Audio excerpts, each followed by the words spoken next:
Rapat evaluasi percepatan koordinasi, supervisi, dan pencegahan korupsi berlangsung di Aula Kantor Wali Kota Gorontalo.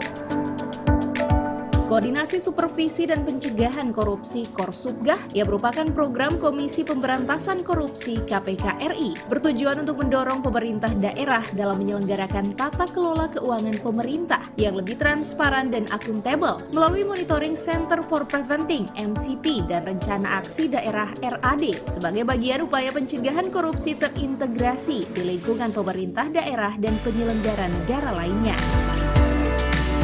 Dari hasil evaluasi oleh tim Korsubgah wilayah Gorontalo untuk kota Gorontalo yang selalu berada pada peringkat pertama dari 7 entitas di Provinsi Gorontalo, dalam evaluasi ini baru mencapai 42,35% dan berada di peringkat ketiga untuk tingkat Provinsi Gorontalo.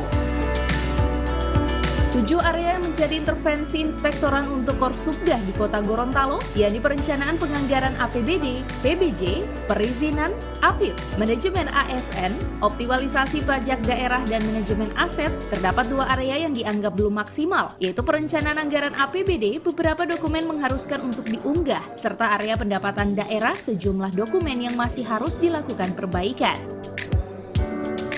Idealnya dalam pelaksanaan Korsubgah memasuki triwulan 2 seharusnya capaian dari semua area intervensi sudah mencapai di atas 75%.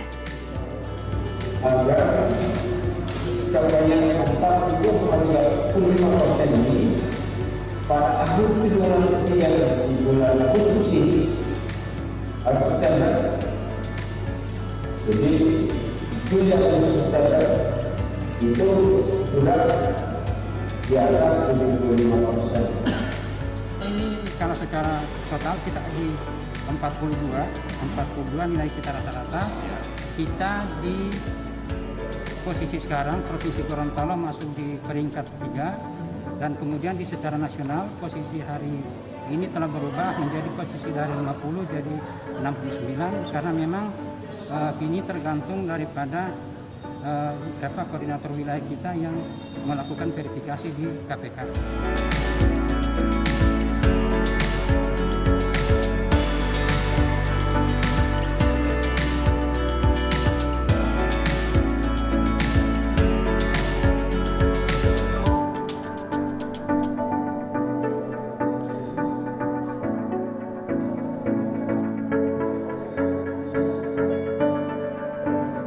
Tim Liputan Advertorial Mimosa TV.